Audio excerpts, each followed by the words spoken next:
Buenos días nuevamente, jóvenes, señoritas. Buenos días, queridos estudiantes. Bienvenidos Luis Fernando, Brandon, Raúl, Mayra, Leandra, Elian, Brittany, Milton, Elvis, Julio, Diego, Valerie, Priscila, Eder. Bienvenidos a esta segunda parte de la clase.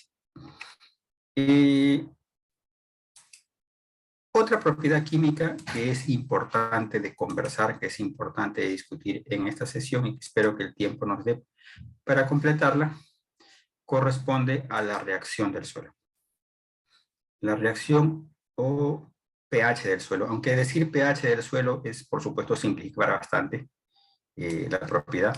De repente es más conveniente hablar de reacción, que es el término más correcto. Que es una propiedad derivada de la meteorización y derivada de la capacidad de intercambio catiónico.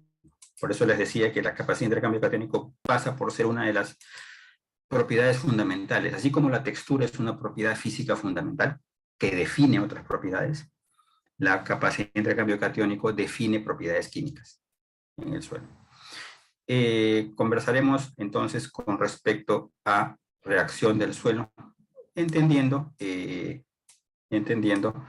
esta reacción como el grado de acidez o alcalinidad que el suelo tiene. La reacción del suelo es una propiedad química que permite entender, la utilizamos para relacionarlo, o la relacionamos con este grado de acidez o de alcalinidad. Recuerden que el suelo es un ambiente trifásico y dentro de las fases del suelo, la fase líquida, que es una de las importantes, está integrada por el agua. El agua es una sustancia interesante, es un material, una sustancia que puede tener un comportamiento anfótico. Lo común es que la molécula de agua sea, valga la redundancia, una molécula bastante estable, ¿ya? Pero el agua es una sustancia que puede comportarse como ácido o como base. Entonces, en algunos casos puede aceptar un protón y en otros casos puede donar protón. Entonces, por ejemplo, el agua puede portarse como una base y aceptar un protón, y en ese caso se convierte en el ion hidronio, o puede comportarse como un ácido y liberar un protón y convertirse en oxidrilo. El hidronio es una sustancia ácida porque podría liberar el protón, y el oxidrilo es una sustancia básica porque puede aceptar el protón. Pero esta disociación, que la podríamos representar gráficamente en esta animación, miren, lo común es que las moléculas de agua sean, como la han descrito seguramente con el profesor Alegre, o sea, una molécula formada, una molécula angular formada por el átomo de oxígeno, de hidrógeno, pero bajo determinadas condiciones un protón puede unirse a esta molécula de agua y entonces se forma un ion, el hidronio, ¿ya? Que es básicamente un protón hidratado. Y en el otro lado me queda un oxidrilo, ¿ya? Que es, digámoslo así, una molécula de agua a la que le faltó el protoncito, quedó temporalmente cargada con carga negativa. Entonces, esta disociación ocurre de una manera extremadamente débil, ¿ya? Podríamos simplificar la disociación de la molécula de agua con la siguiente reacción. El agua puede disociarse en dos iones componentes, el protón y el oxidrilo. Bajo condiciones naturales, la concentración de protones y de oxidrilo en el agua pura es extremadamente baja. Miren, solamente 1 por 10 a la menos 7 moles, ¿ya? De protones y de oxidrilos están presentes en un litro de agua. Un litro de agua contiene 55.5 moles. Y solamente 1 por 10 a la menos 7 de esas moles, de esas 55.5, van a estar disociadas. El resto va a estar en forma de molécula de agua. ¿Me dejo entender? En agua pura, quiero decir. En agua pura, en agua destilada, en agua sí, natural. ¿Ya? La presencia de protón y oxidrilo es muy, muy baja. El producto iónico de la concentración de protones y oxidrilo es conocido como la constante de disociación del agua, o constante de acidez, si ustedes lo prefieren. Esta constante de disociación en realidad se produce debido al producto de los reactivos o de los el producto que se obtiene de los dos iones constituyentes dividido entre la concentración inicial, entre la concentración de los reactantes. Como de 55.5 moles, 1 por 10 a la menos 7 representa casi nada, entonces podríamos decir que prácticamente la concentración inicial es 1. Entonces, la cantidad de moléculas de agua que permanecen en forma no disociada es una constante, no va a afectarse. Por más que se disocie la millonésima, 10 millonésimas o 10 milésima del original, igual la cantidad de moléculas de agua no disociadas pasa a ser la mayoría. Y por eso, en la mayoría de los casos, se hace igual a 1. Entonces, el producto iónico del agua, la constante de disociación del agua, se obtiene como el producto de los dos iones. Y esta es una constante. O sea, se determinó que es una constante. Eso quiere decir que si la concentración de protones aumenta, la concentración de oxidrilos debe disminuir de forma tal que el producto siga siendo una constante. ¿Me dejo entender? Entonces, en el siglo pasado, el sueco Sorensen determinó la concentración de protones y utilizó esta concentración de protones y este producto iónico para desarrollar una escala, convirtiendo a una escala lineal lo que era una escala exponencial.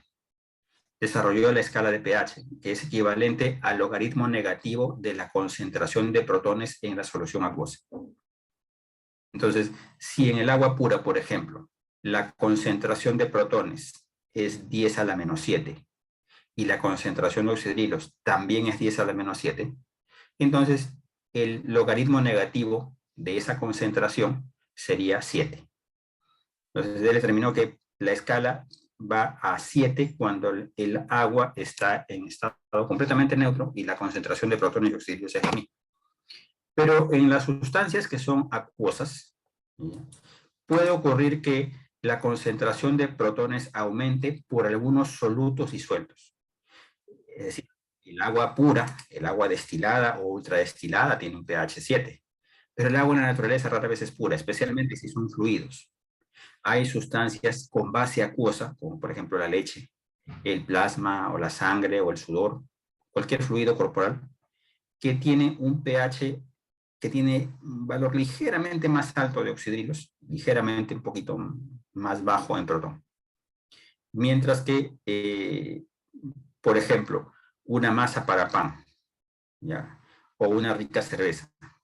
Estamos hablando de sustancias que pueden contener una pequeña cantidad de ácidos, una pequeña cantidad de moléculas orgánicas de carácter ácido que incrementen la concentración de protones. Muy ligeramente, por supuesto.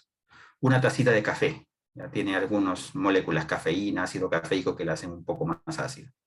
Entonces, al aumentar la concentración de protones, disminuye proporcionalmente la concentración de oxidrilos de tal manera que el producto iónico es constante. Entonces, debido a que el pH es el logaritmo negativo de la concentración de protones, esta concentración va aumentando. ¿Ya? Se hace 10 a la menos 6, 10 a la menos 5, 10 a la menos 4, aumentando de 10 en 10.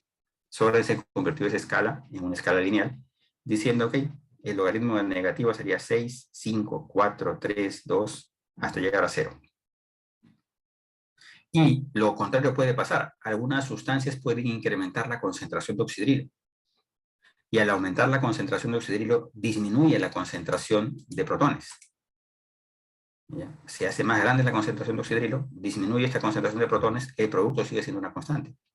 Y puede haber sustancias que tengan un pH de 8, 9, 10, 11 o más alto. Esta tabla da algunos ejemplos. Por ejemplo, una cervecita, insisto. Un pH aproximadamente de 4. Una taza de café, más o menos un pH de 3.8. El jugo de un limón fresco, un pH cercano a 3.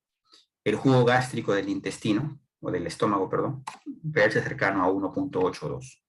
Una solución de ácido clorhídrico 0.1 molar, un pH de 1 aproximadamente, o a veces ligeramente menor. O sea, son sustancias que van aumentando la presencia de protones y disminuyendo los oxidrilos. En el otro lado, por ejemplo, un poquito de agua con bicarbonato, por ejemplo, un antiácido, disolviendo una tableza de Alka-Seltzer o un poquito de sal de Andrews en agua, tiene un pH cercano a 8.5, 8.8. Detergentes, por ejemplo, un poco de agua en la que estoy lavando ropa con detergente puede tener un pH de 10. ¿Ya? Una solución de amoníaco para limpiar el piso o para desinfectar los baños, por ejemplo, puede llegar a 11 o 12. Una solución de hidróxido de sodio 1 molar puede llegar a 14. En teoría, la escala va de 0 a 14. ¿Ya? Entendiendo de que el producto iónico es 1 por 10 a la menos 14. Y puede ser o protones u oxidrilos en el extremo. ¿Me dejo entender? Ahora, en el suelo también hay una solución. También hay agua. El agua del suelo puede estar disociada al punto que algunas sustancias tiendan a incrementar su concentración de protones o de oxidrilos. Entonces, puedo tener suelos que caigan dentro de este rango de pH. ¿Ya? Cuando vemos los mapas de pH en el mundo, encontramos que los suelos ácidos, aquellos que tienen pH inferior a 7, están principalmente ubicados en las regiones más lluviosas en el mundo. La costa norteamericana, atlántica de Norteamérica, Centroamérica, gran parte de la región amazónica o de la región del Orinoco, ¿ya? El sur de Chile, por ejemplo, la zona donde estuve la semana pasada, Osorno, ¿ya? Las zonas volcánicas y lluviosas.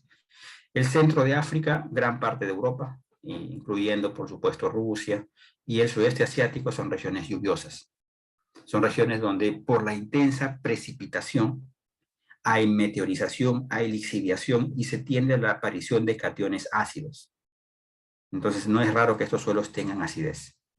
Mientras que los suelos alcalinos van a ser más frecuentes en regiones áridas o semiáridas, el centro de Canadá, la costa pacífica de Estados Unidos, México, gran parte de ella, la costa del Perú, ¿ya? El sur mejor dicho, el norte de Chile, la zona desértica de Chile, gran parte de Argentina, Paraguay, el sur de Bolivia, la Patagonia, son regiones áridas o semiáridas, el sur de África, el desierto del Sahara, el cuerno africano, los desiertos de Asia, incluyendo Arabia, por supuesto, Qatar, donde está haciendo el mundial.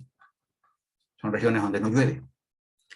La costa mediterránea de España, por ejemplo, Almería, Barcelona, Valencia, también son regiones semiáridas, donde los suelos alcalinos dominan. Y en el medio tienen ustedes los suelos donde predominan los caracteres neutros, que por supuesto son, digámoslo así, eso indica que hay tanta probabilidad de tener suelos ácidos como suelos alcalinos. ¿Se comprende? Hay una relación entonces entre precipitación y acidez en el suelo.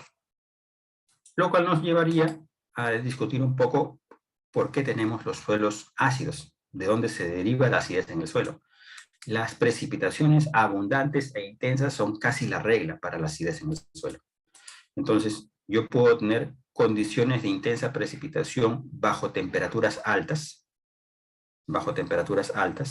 ¿ya? Donde ocurra, lo primero, un contenido bajo de materia orgánica. Y vamos a verlo así como una secuencia. Si ustedes recuerdan, y esto lo hemos conversado, cuando la temperatura del ambiental es alta y la temperatura del suelo es alta, lo más probable es que yo tenga una rápida descomposición de la materia orgánica. Imagínense un bosque amazónico, imagínense una condición de bosque tropical. Tengo alta precipitación, pero también tengo una alta temperatura y eso favorece a que la materia orgánica se descomponga muy rápido, se recicle rápidamente. En esa condición, lo que va a ocurrir es una alta meteorización del suelo y la lixiviación de las bases cambiables. Lo que les había preguntado en la clase anterior. ¿Quiénes son los primeros iones en lavarse del suelo? ¿Ya? ¿Quiénes son los primeros que abandonan el suelo? Los primeros iones, los más solubles, son las bases. ¿Ya? Es decir, por ejemplo, el calcio, el magnesio, el potasio, el sodio. Calcio, magnesio, potasio. Estos cuatro, las bases cambiables, se lavan muy fácilmente, se lavan muy rápidamente. ¿Ya? Son solubles. Cuando comienza a llover en una región cualquiera, estos iones son los primeros en abandonar el suelo, porque son fácilmente lixiviables. Luego, podríamos mencionar que se va a lixiviar poco a poco se van a lixiviar, por ejemplo, el silicio. ¿Ya? Y es lo que les había mencionado hace un momento. El silicio también se va a lavar con cierta facilidad. Entonces, eso significa que las arcillas se van meteorizando, ¿ya? Que las arcillas 2-1 van meteorizándose y van formándose arcillas 1-1, que las arcillas se meteorizan y que van apareciendo óxidos de hierro y aluminio. ¿Por qué? Porque los más resistentes y los que no abandonan el suelo son justamente el aluminio y el hierro. En las condiciones naturales, esto tiende a acumularse. ¿Se comprende? Entonces yo tengo lixiviación de bases cambiables y tengo acumulación de óxidos de hierro y aluminio. Las arcillas pueden meteorizarse, se pierde el silicio y esa pérdida de silicio también me resulta en acumulación de aluminio y hierro. Cuando estos aluminios y hierros se hacen abundantes, el aluminio comienza a tomar el comportamiento catiónico. Entonces, las arcillas que quedan en el suelo comienzan a saturarse con aluminio y también con protón. Y entonces las arcillas van adquiriendo carácter cada vez más ácido. ¿Ok? Y poco a poco la meteorización va resultando en la liberación del aluminio cambiable y ese aluminio cambiable satura la arcilla. Entonces las bases cambiables van abandonándose. Es un efecto que se alimenta, ¿no? O sea, primero las bases cambiables son removidas fácilmente por la lluvia y luego cuando comienza a aparecer el aluminio ayuda a sacar a las bases del suelo y a hacer que se lave más fácilmente. Cuanto más meteorizada la región o el suelo, más se va a dar este fenómeno. Pero también podemos tener una acidez, ¿ya?, en baja temperatura. Alta precipitación y baja temperatura condiciona, por supuesto, a una alta cantidad de materia orgánica. La materia orgánica se acumula, ¿ya?, porque no se puede descomponer. Se forman los suelos orgánicos, se forman los suelos como los histosoles, estos que tienen alta cantidad de materia orgánica. O en general, la materia orgánica del suelo comienza a aumentar. Y recuerda que la materia orgánica tiene carácter ácido, porque presenta grupos como los carboxilos, los fenoles, y estos radicales carboxílicos y fenólicos tienen carga negativa. Entonces promueven la aparición de protones. Este carboxilo, este fenol que está presente en la materia orgánica, tiende a generar acidez. Además, cuando la materia orgánica se descompone, va a generar CO2. Y ese CO2 disuelto en el agua del suelo genera ácido carbónico. Así que la descomposición lenta igual genera acidez. A esto le podríamos sumar la actividad de las raíces de las plantas. Las raíces de las plantas toman nutrientes, calcio, potasio, magnesio, pero para balancear su carga eléctrica, cuando absorben cationes, tienen que liberar un catión fácil de producirse, y ese catión es el protón. Entonces las raíces tienden a acidificar un poco el suelo. Cuando yo tengo crecimiento radicular abundante y toma de nutrientes, alrededor de las raíces generan zonas ácidas. Por supuesto, este efecto es más marcado si el suelo de por sí es ácido. ¿Me dejo entender? Entonces, dos escenarios. Cuando hay alta temperatura y llueve mucho, se lava rápidamente las bases, aparece el aluminio, se meteorizan las arcillas, el suelo comienza a hacerse más ácido. Lo mismo, cuando hay abundante precipitación y la temperatura es baja, se acumula la materia orgánica como si fuera un colchón. Y esa materia orgánica fuertemente lavada de bases se vuelve materia orgánica ácida. Se comprenden algunas regiones, por ejemplo, algunos materiales turbosos, la turba, que se forman, por ejemplo, en humedales o bofedales. La turba es fuertemente ácida, porque ha estado expuesta a mucha lluvia, se han lavado las bases y se ha saturado con protones. Entonces uno saca y es una materia orgánica muy ácida. ¿Se comprende? ¿Dudas, preguntas? Bajo condiciones naturales, por supuesto, hay procesos que pueden condicionar a la acidez, pero también hay un proceso de acidificación antrópica. Es decir, yo puedo acidificar los suelos o acelerar su acidificación. Y eso puede deberse a la aplicación intencional o accidental de sustancias ácidas. Por ejemplo, sales solubles de reacción ácida, como los fertilizantes. Los fertilizantes tienden a acidificar ligeramente el suelo, especialmente los fertilizantes nitrogenados. La aplicación de nitrato de amonio, de urea, de cloruro potásico, en general cualquier fertilizante que contenga potasio o amonio, tiende a generar acidez. Cuando yo aplico fertilizantes nitrogenados, estos se van a oxidar en el suelo, se van a convertir en nitrato, que es disponible para la planta, pero con producción de protón. Si mi suelo es alcalino, si tomo, por ejemplo, un suelo de La Molina de Costa, eso no me preocupa. El suelo tiende a amortiguar el efecto de la acidez. Ya, yo aplico fertilizantes, pero eso no cambia el pH del suelo. Pero cuando los suelos son ácidos, la aplicación permanente de fertilizantes tiende a ser más ácido el suelo. Por eso en algunos países que tienen suelos ácidos, en cada fertilización o después de cada fertilización se suelen aplicar productos encalantes para que el suelo mejore su reacción. También los efluentes o lixiviados ácidos de la minería pueden llegar al suelo. Por ejemplo, los relaves pueden resultar en la lixiviación de ácidos y llegar a las fuentes de agua. Y cuando yo riego el suelo con estas aguas contaminadas con ácidos, por supuesto puede acidificar el suelo. Muchos de los relaves mineros, muchos de los depósitos de minas contienen sulfuros. Son sulfuros que han estado, por supuesto, en el depósito, en las entrañas de la Tierra por billones de años. Cuando este sulfuro es expuesto al ambiente, al aire y a las lluvias, puede oxidarse con formación de ácido sulfúrico. Y el ácido sulfúrico es muy soluble, así que se lixivia de los relaves. Puede llegar al agua, puede llegar al suelo, y como comprenderán, el ácido sulfúrico es muy fuertemente ácido. ¿Se comprende? Entonces hay acidificación natural, hay acidificación antrópica, digámoslo así, que es controlable, pero que tiene que ser siempre monitoreada. ¿Cuáles son los tipos de acidez en el suelo? Dependiendo de dónde ubico a los protones, yo puedo hablar de varios tipos de acidez. La acidez activa, que se refiere a la concentración de protones en la solución suelo. La acidez potencial, que es la reserva de protones y aluminio en el complejo de cambio. Y la acidez residual, que se refiere principalmente al aluminio que está formando parte de los minerales. Esta figura la vimos en la clase anterior.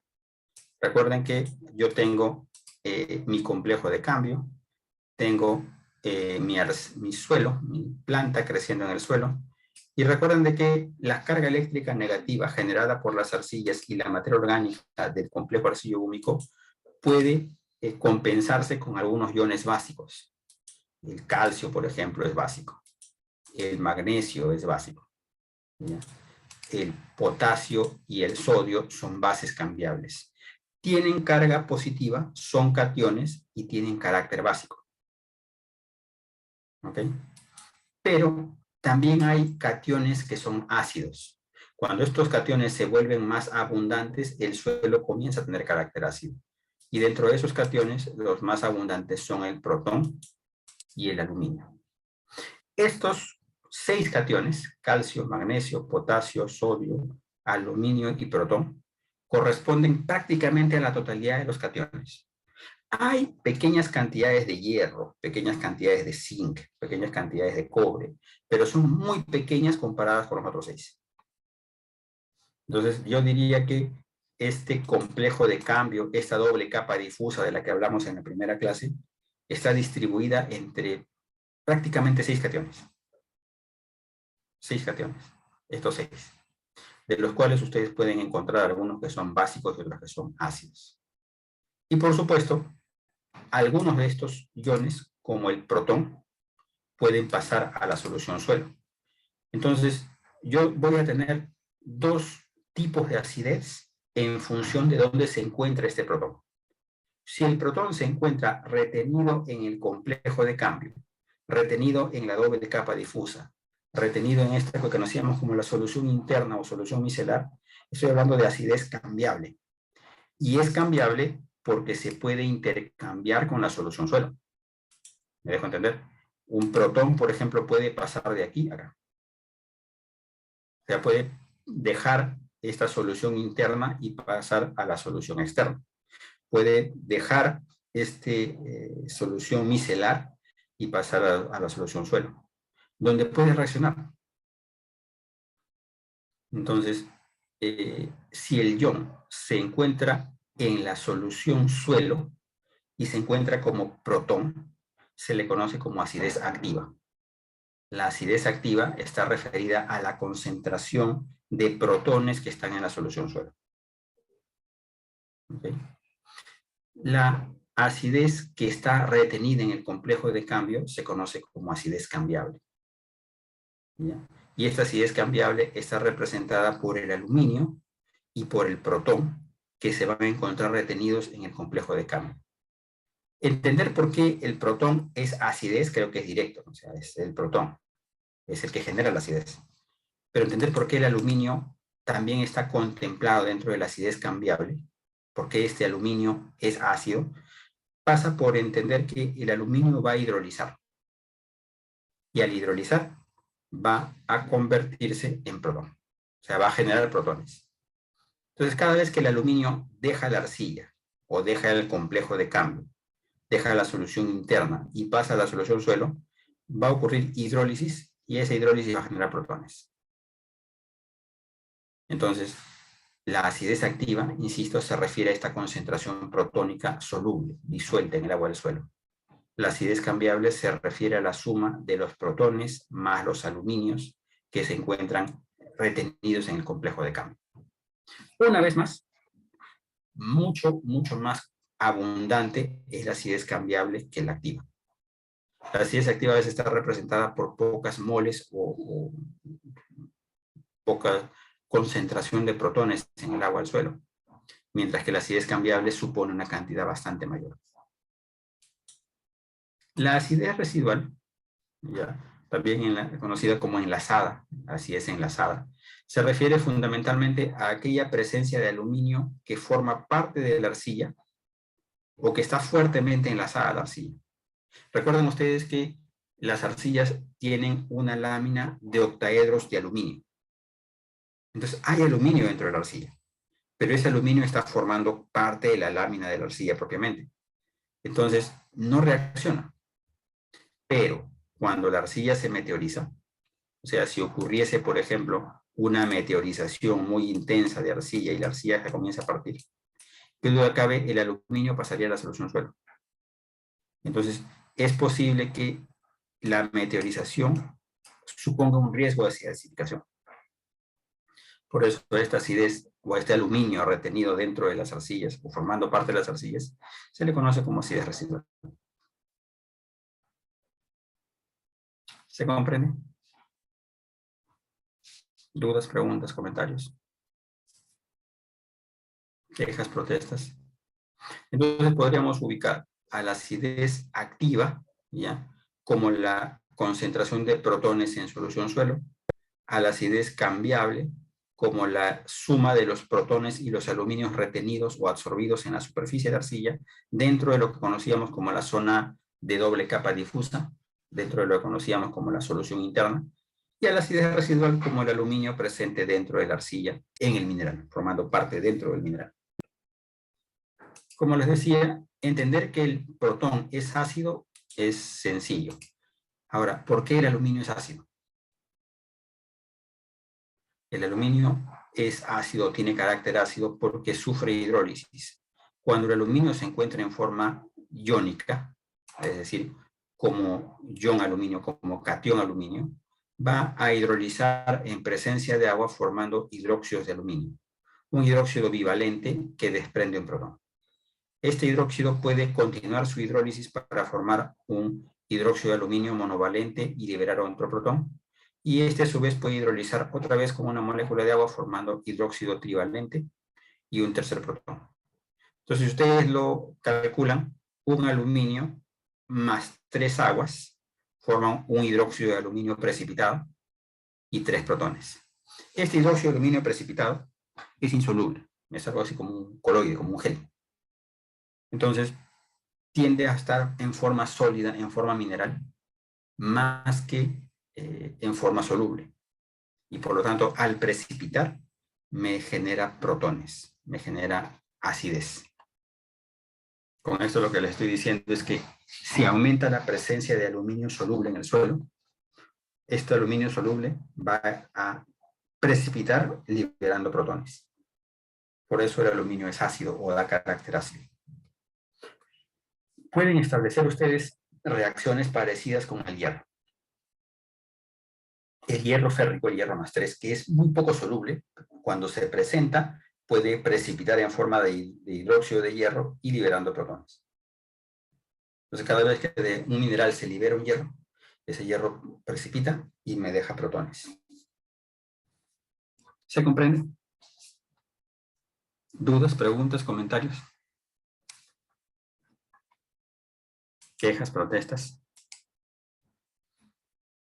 ¿Cuáles son los parámetros que yo utilizo para determinar la acidez en el suelo? Bueno, la acidez activa es fácil de determinar. Por lo general, yo determino la acidez activa utilizando un potenciómetro, que también se conoce como un pHímetro o medidor de pH. Dado que la concentración de protones en la solución suelo es la que me define esta acidez activa, yo puedo utilizar un medidor de pH que justamente me determina esa concentración protónica. Para lo cual yo tengo que preparar, por supuesto, una pasta de suelo y agua, o una suspensión de suelo y agua. Normalmente se utiliza una suspensión 1 en 1, es decir, que yo peso, por ejemplo, 10 o 20 gramos de suelo, tierra fina seca al aire, tierra seca, molida, tamizada, 2 milímetros, y utilizo la misma cantidad en peso de agua, agua destilada, agua pura.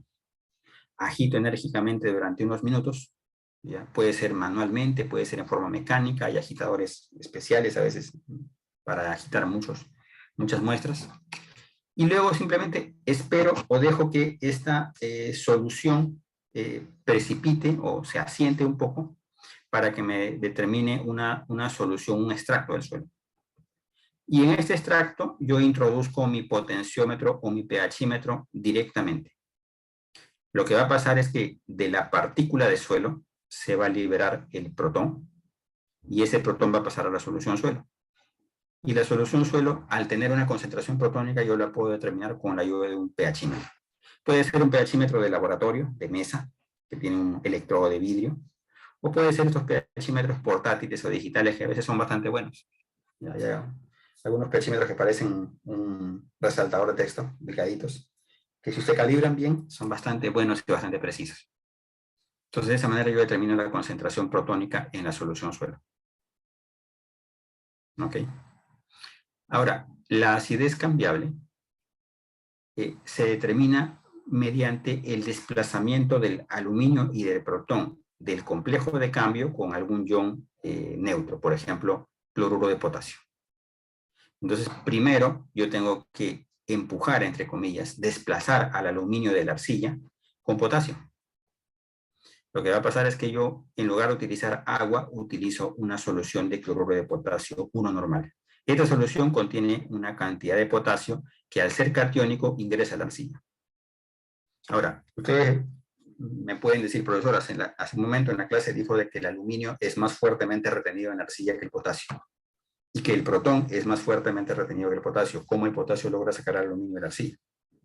Es cierto que en términos estequiométricos un aluminio está más fuertemente retenido, pero cuando yo aplico una gran cantidad de un ion, ¿ya? Por ejemplo, una muestra de 2 gramos o de 5 gramos de suelo y le aplico 100 mililitros de cloruro de potasio, entonces va a ocurrir acción de masa. Hay tanto potasio en la solución suelo que logra desplazar, que logra empujar al aluminio, que logra empujar al calcio, que logra empujar al hidrógeno. Es decir, se actúan por acción de masa. Como dirían, no son machos, pero son muchos. Y eso sí logra sacar por cantidad, por desplazar al aluminio y al protón del arcilla. Entonces la solución interna queda saturada de potasio. Y el aluminio soluble y el protón soluble pasan a combinarse con el cloro y forman sustancias solubles como el ácido clorhídrico, el cloruro de aluminio. Entonces esto pasa a ser una solución ácida que luego con la ayuda de unas gotas de fenolftaleína y de hidróxido de sodio se titula hasta que se neutraliza toda la acidez. De esa manera yo puedo determinar cuánto aluminio y cuánto protón estaba dentro de la arcilla. Y a eso le conocemos como acidez cambiada. ¿Se comprende? Entonces, hay procesos químicos o procedimientos químicos que me permiten conocer la concentración protónica en la solución suelo y la concentración protónica y de aluminio dentro del complejo de cambio. ¿Dudas, preguntas, comentarios? ¿Quejas, protestas?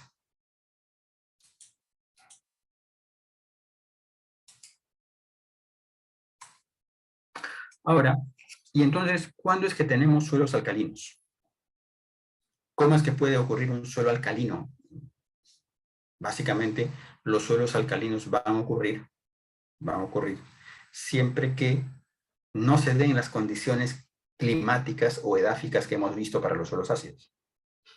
Es decir, si la intensa precipitación y la meteorización de silicatos y la formación de arcillas o la meteorización de las arcillas liberaba protones y aluminio, pues los suelos alcalinos se van a presentar en aquellas regiones donde esto no ocurra. Los suelos alcalinos, por ejemplo, son más frecuentes en zonas áridas o semiáridas, porque ahí ocurre escasa meteorización o puede ocurrir una meteorización débil que libera cationes básicos. Al ser una región semiárida o árida, no hay lixiviación. Por lo tanto, las bases como el calcio, el magnesio, el potasio no se lavan. Entonces, estos iones abundan en el suelo. En una región lluviosa, el calcio se perdería, el magnesio se perdería. En una región árida, no. Y al acumularse calcio y magnesio en el suelo o a estar presentes, la reacción es alcalina. La arcilla, el complejo de cambio, está saturado de bases. Es decir, estos cuatro, calcio, magnesio, potasio y sodio, ocupan toda la arcilla. No le dejan espacio al aluminio ni al protón. Por lo tanto, el protón tiende a cero, el aluminio tiende a cero, y estos tienden a ser el 100% de la arcilla. Lo cual también puede ocurrir cuando dentro del material parental abundan los carbonatos de calcio y magnesio. ¿Ya? Por ejemplo, miren, este es un suelo calizo. El suelo, el material parental, es calcáreo. Si el material parental es calcáreo, es muy probable que el suelo que está sobre el material parental tenga una alcalinidad, tenga una reacción alcalina. Por supuesto, eso va a depender del clima, ¿no? A veces en suelos calcáreos o en materiales calcáreos se forman suelos ácidos por la precipitación. Va a depender un poco de en condiciones ocurre la meteorización. ¿Y por qué? Si el aluminio, cuando hidrolizaba, generaba acidez, el calcio, que también es catión, cuando hidroliza, genera alcalinidad. Eso está relacionado fundamentalmente con la solubilidad de los hidróxidos. El calcio está presente en el complejo de cambio o en la solución suelo. Cuando en presencia de agua el calcio abandona el complejo de cambio, el protón queda retenido en la arcilla. El calcio pasa a la solución suelo y se combina con el oxidrilo. Pero el hidróxido de calcio es soluble. No es insoluble como el hidróxido de aluminio. Hace un momento habíamos visto que el aluminio se quedaba con el oxidrilo y liberaba protón. En este caso, el hidróxido de calcio se disuelve fácilmente. Y al disolverse, la solución suelo siempre tiene oxidrilo. Entonces, este anión está presente cuando hay calcio abundante en la solución suelo. Lo mismo pasa si en lugar de calcio es magnesio o si en lugar de magnesio es potasio. Todos estos forman hidróxidos solubles. Y en esos hidróxidos solubles la concentración de oxidrilo es abundante. ¿Se comprende? ¿Dudas, preguntas, comentarios? Entonces, la cosa es simple. Podríamos simplificarlo, ¿no? No es que es simple, sino que podríamos explicarla en términos sencillos. Si un suelo está expuesto a intensas precipitaciones, las bases se lavan, aparece el aluminio, y el aluminio al hidrolizar genera protones, genera acidez. Si en una región no hay mucha precipitación, las bases no se lavan. La hidrólisis del calcio, del magnesio, del potasio genera oxidrilo, genera reacción alcalina. ¿Se comprende? ¿Dudas, preguntas, comentarios? ¿Queda claro? El complejo de cambio va a quedar distribuido, va a quedar ocupado por los cationes que son ácidos o por los cationes que son alcalinos. Y eso va a depender del pH, o mejor dicho, el pH del suelo es función de cómo los cationes ocupan sitio en la arcilla. Por ejemplo, cuando los iones que más ocupan porcentaje en el complejo de cambio son los iones ácidos como el aluminio y el protón, vean ustedes que entre 40 a 50%, a veces más del 50% de los iones son ácidos. Vamos a anotarlos en rojo. Miren, yo tengo aquí, ¿ya? Vamos a ponerlo como barritas. ¿Ya? Miren, 50%, ahora sí, 50% o a veces más del 50% de los iones están representados por protones y aluminio cambiable.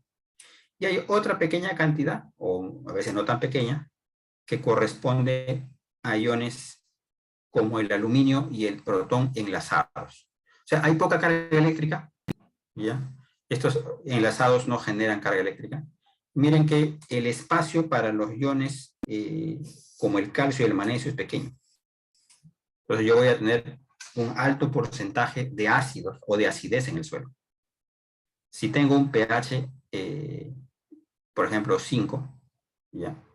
Miren, a pH 5 los ácidos ocupan un pequeño espacio nada más. Y a veces otro poquito más por aquí. Y los cationes básicos ocupan un espacio mayor, a veces más del 50%. Si tengo pH 7, prácticamente toda la acidez o toda la carga está representada por cationes básicos. ¿Ya? Y la acidez retenida o enlazada es pequeña, es corta. ¿Me dejo entender? Entonces, cuando la presencia de cationes ácidos como el aluminio y el protón aumenta, entonces el pH tiende a ser cada vez más ácido. Cuando la presencia de calcio, magnesio, potasio, sodio aumenta, entonces el suelo se va haciendo progresivamente más alcalino. Con un pH de 6.5, vamos a ponerle 7 hacia arriba, el 100% de la carga de la arcilla está ocupada por cationes básicos, por bases. Ya no hay espacio para la acidez. No quiere decir que no exista ningún protón, ningún aluminio. Posiblemente los haya, pero ya no se pueden detectar, ya no se pueden determinar. A los métodos que tenemos para determinar la presencia de cationes, sale que toda la arcilla está ocupada por cationes básicos. En cambio, si el pH es inferior a 5, es muy posible que un alto porcentaje del suelo esté ocupado por bases, o mejor dicho, por acidez cambiable.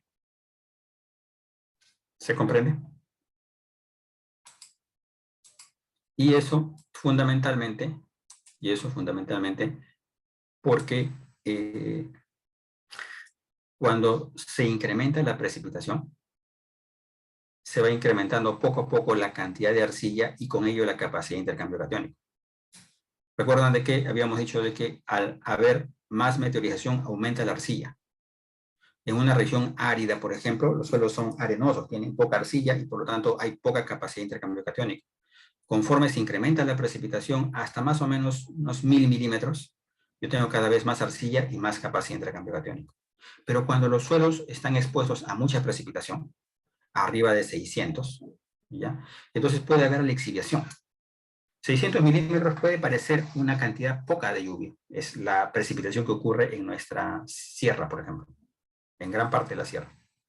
Pero esta precipitación resulta en un progresivo lavado de las bases, el calcio, el magnesio, el potasio, el sodio, y en una aparición lenta pero continua de protón y de aluminio.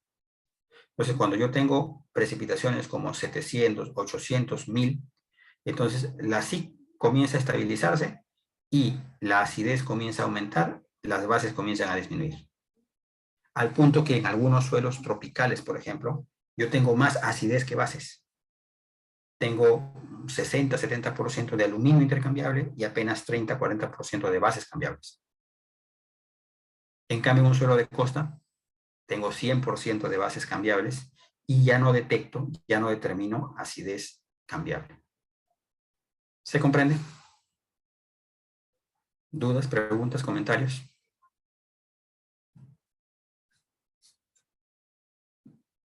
¿Quejas, protestas? Jóvenes, como les digo siempre, cualquier momento de la clase es bueno para preguntas.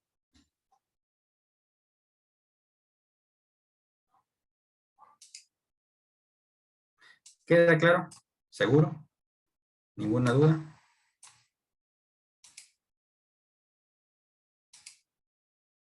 ¿Todo bien? Leandra, Elian, Brittany, Milton, Elvis, Julio, Eder, Pierre, Valerie, Priscila, Diego, Brandon, Mayra, Raúl, Luis Fernando. ¿Seguro? ¿Todo bien? Milton. Muy bien.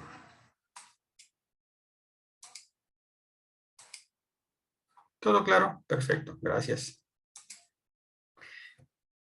¿En qué rango de pH se pueden encontrar los suelos en el mundo? Los suelos minerales, digámoslo así. Bueno, si bien es cierto, la escala de pH alcanza desde 0 hasta 14, cuando yo combino suelo con agua, los protones del suelo deberían pasar a la solución y deberían generar una acidez o a veces una alcalinidad. Es decir, si el suelo predomina cationes que generan ácido, la solución suelo se va a hacer ácida. Si en el suelo predominan los cationes básicos como el calcio y el magnesio, lo que se va a generar es oxidrilo. Y al aumentar el oxidrilo va a disminuir la concentración de protones. Al final de cuentas, el pH es el logaritmo de la concentración de protones, que puede aumentar o puede disminuir con respecto a la neutralidad. ¿Ok? Entonces, normalmente los suelos de regiones lluviosas, de regiones húmedas, suelos tropicales, por ejemplo, suelos de la sierra, suelos altoandinos, tienen carácter ácido. Y es frecuente que su valor de pH varíe entre 5 a 7, a veces un poquito menos. ¿Ya? Incluso suelos altoandinos con abundante materia orgánica pueden tener pH cercano a 4, 4.2, 4.3. En una ocasión traje un suelo de Jauja a 3.700 metros, ese suelo era 4.2, era un suelo bien ácido, ideal para hacer muchos experimentos con encalado y con mejoramiento del suelo. Puedo encontrarme suelos muy ácidos como las turbas, por ejemplo. Los suelos turbosos, suelos orgánicos, tienen pHs muy fuertemente ácidos. Como son suelos orgánicos y lixiviados por la lluvia, entonces las bases cambiables abandonan fácilmente el suelo y la materia orgánica se satura con protones. Entonces, cuando ustedes traen un suelo de pantano o de bofedal altoandino, por ejemplo, el pH es 3, 3.5. Las turbas tienen un pH de 3. Si ustedes colocan una planta creciendo directamente en turba, puede sufrir por la acidez del material e intoxicarse. Los suelos de regiones áridas y semiáridas se caracterizan por su alcalinidad. pH superior a 7, 8, 8.5. Normalmente cuando domina el calcio, ¿ya? El rango de pH sube hasta más o menos 7, 8, 8.5. A partir de aquí, otros cationes más que el calcio son los que explican la alcalinidad. Por ejemplo, entre pH 8.5 a 9, a veces el catión más abundante es el magnesio. Hay algunos suelos derivados de serpentinas, derivados de esquistos, ¿ya? Derivados de talco, donde la presencia de magnesio es abundante, a veces más que el calcio. Es raro, pero puede ocurrir. Y en ese caso, el pH es cercano a 9. Ahora, si mi pH es superior a 9, entonces yo puedo atribuirlo a la presencia de sodio. ¿Ya? El sodio intercambiable puede estar acompañado de sales como el carbonato de sodio, que son sales fuertemente alcalinas. Y cuando eso ocurre, entonces el suelo tiene pH cercano a 10, a veces más de 10. En algunas regiones, como por ejemplo la zona sur de India, hay suelos con pH 10.5. Suelos muy fuertemente sodificados, son alcalinos. ¿Se comprende? Siendo los pH cercanos a 11 los máximos. Puede encontrarse suelos con pH más ácido, menos de 3. En algunos casos, la contaminación con relaves mineros, la contaminación con sustancias de carácter ácido en el suelo, pueden dar pH 2, 2.5. No son casos naturales, digámoslo así, es difícil que en la naturaleza se presente eso, pero la contaminación por relaves de minería sí puede darme pH 2. El volcado accidental de ácidos en el suelo también puede darme suelos muy fuertemente ácidos. ¿Y por qué no hay suelos de pH 0 o 1? Lo que pasa es que en el suelo siempre hay materia orgánica, y la materia orgánica tiene efecto tampón, efecto amortiguador.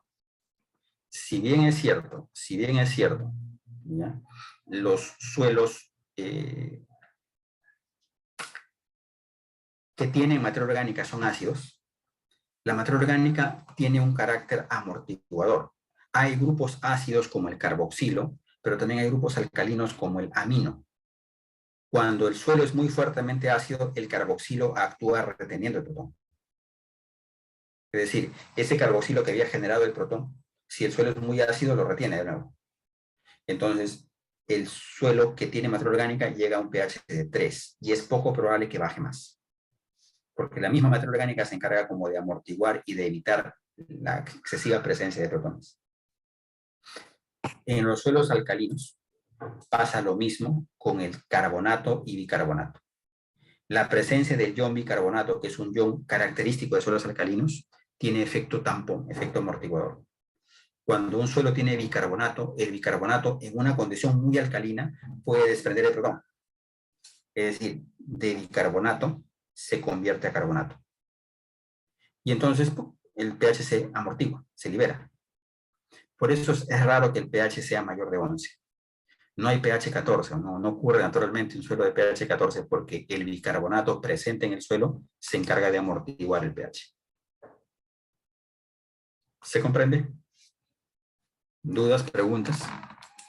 Entonces va a depender mucho, por supuesto, de la región en la cual me encuentro, va a depender mucho de los cationes principales. En regiones húmedas, por ejemplo, el calcio suele ser escaso, quiero decir calcio cambiable, mientras que el hidrógeno y el aluminio son abundantes, y eso resulta en pH ácido, con una saturación de bases relativamente baja. En regiones semiáridas, yo puedo tener, por ejemplo, dominio de calcio, dominio de otras bases como el magnesio, y ya no tengo acidez. Entonces tengo un 95% de saturación de bases y un pH neutro. Y en algunas regiones áridas donde acumula sodio, miren, el calcio es abundante, pero el sodio se hace más abundante. Y eso genera, por supuesto, un pH muy alto, muy alcalino. Preguntas, dudas, comentarios. ¿Cuál es el problema de la acidez? ¿Cuál es el problema del pH sobre las plantas? Porque al final de cuentas, en un curso de aforología, nos interesa la reacción del suelo, nos interesa el pH porque afecta el crecimiento vegetal. Bueno, hay un efecto directo, digámoslo así. Las plantas se adaptan en función de su origen a las condiciones de acidez o de alcalinidad de las regiones donde se desarrollan. No es raro que aquellas plantas que crecen en regiones muy húmedas y hayan estado expuestos por millones de años durante su evolución a suelos ácidos, se hayan adaptado a los suelos ácidos. Plantas como, por ejemplo, el palto, el café, el té, la yuca, son especies que crecen bien en suelos ácidos porque ahí han evolucionado. La papa, por ejemplo, es una planta que casi siempre se ha desarrollado en suelos ácidos. Y es más, la hemos domesticado en suelos ácidos. Entonces la papa desarrolla bien en condiciones de pH ácido.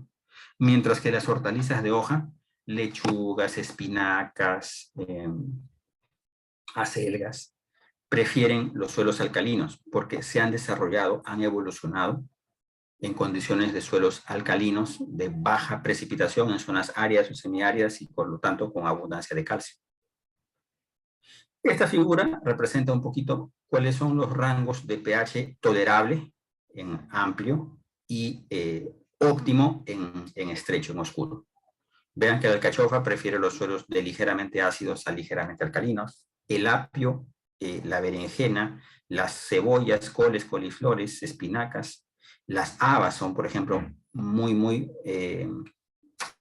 digámoslo así, afines a los suelos alcalinos. En general, la mayoría de leguminosas, como las habas, las arvejas, la alfalfa, prefieren los suelos alcalinos porque tienen necesidad de calcio. Y recuerden que el calcio es abundante en suelos alcalinos. Entonces, las habas no van a crecer bien en suelos ácidos. La cebada, por ejemplo, es una especie que prefiere los suelos alcalinos. No reacciona bien en suelos ácidos. En cambio, especies como el trigo, el centeno, por ejemplo, es una de esas especies que prefiere los suelos más ácidos. O sea, se encuentra mejor en suelos más ácidos. ¿Se comprende? Hay especies que se adaptan bien a un amplio rango de reacciones. Por ejemplo, el maíz es una de esas especies que ha crecido en suelos alcalinos como ácidos y por lo tanto crece bien desde suelos ácidos a suelos alcalinos. La papa prefiere más los suelos ácidos, los pimientos, los ajíes más los suelos ácidos. Una planta como el espárrago, por ejemplo, que es una planta mediterránea, se ha adaptado bien a los suelos alcalinos de la costa porque en su origen es una planta evolucionada o desarrollada en suelos alcalinos. Ahora, el hombre es uno de los principales agentes de dispersión de plantas. Qué duda cabe, desde que nosotros comenzamos a movernos en el planeta y comenzamos a colonizar y a conocer continentes, nos hemos dedicado a mover especies de cultivos de un lado para otro. La papa de suelos ácidos ha pasado a Europa con de los suelos alcalinos. La caña de azúcar, que es una especie típica de India, adaptada a suelos ácidos, llegó a la costa peruana y se desarrolló. El arroz, que es una especie de suelos ácidos, llega a la costa peruana y se desarrolla bien. Posiblemente el caso más emblemático es el arándano. El arándano crece en bosques ácidos, en bosques de suelo ácido, ricos en materia orgánica del hemisferio norte. Sin embargo, lo hemos cultivado en la costa peruana, en arenas o en sustratos con pH alcalino.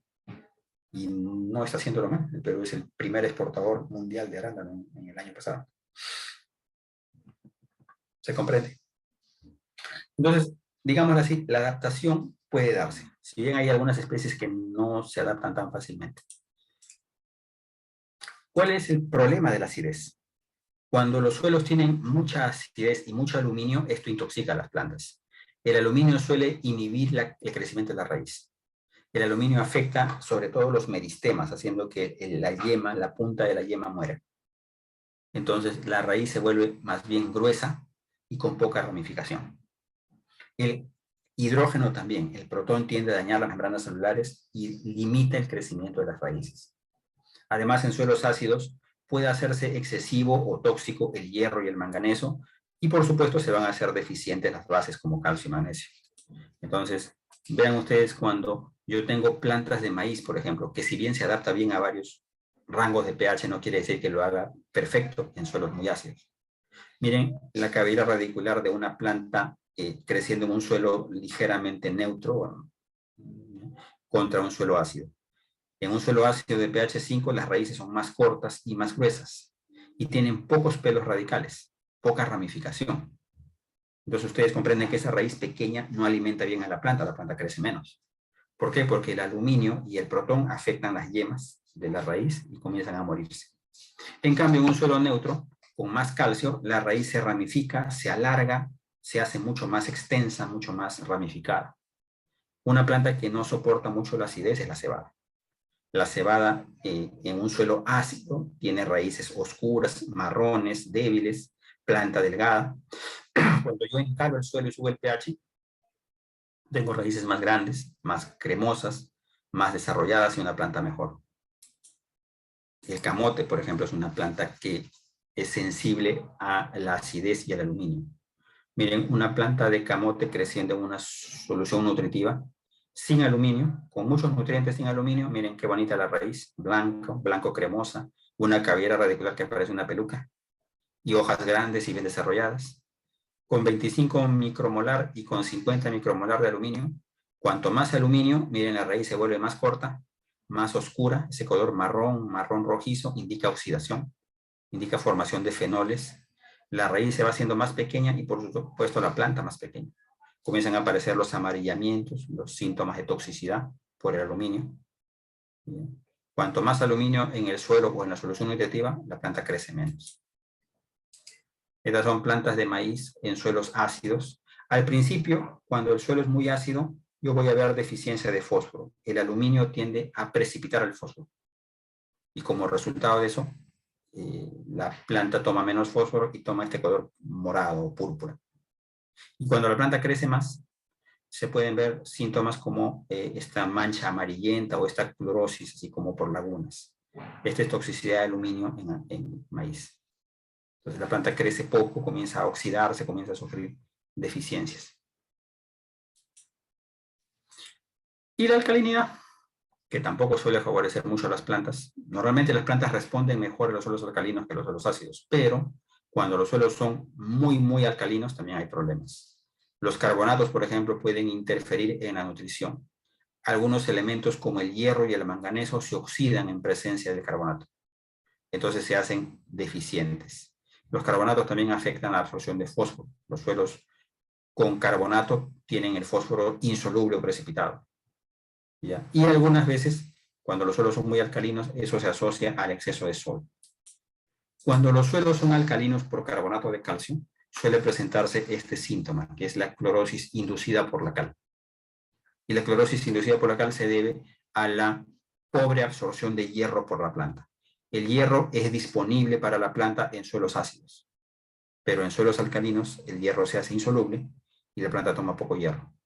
Y ustedes se van a dar cuenta porque la planta se vuelve amarillenta, se vuelve clorótica, incluso con porciones blancas.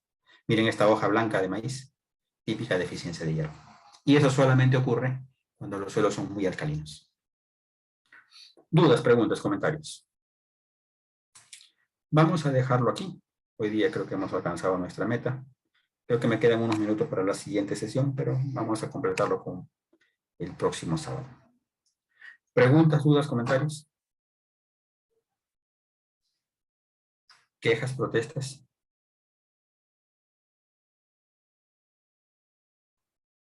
Muy bien, jóvenes. Entonces, gracias por la atención prestada a la clase de hoy. Por favor, no se olviden estar atentos a los videos. Esta tarde voy a subir videos atrasados y pendientes. Atentos a su aula virtual y a lo que vamos a comunicar por ahí. Y nos vemos el próximo sábado. Buen fin de semana o lo que quede. Y nos vemos pronto.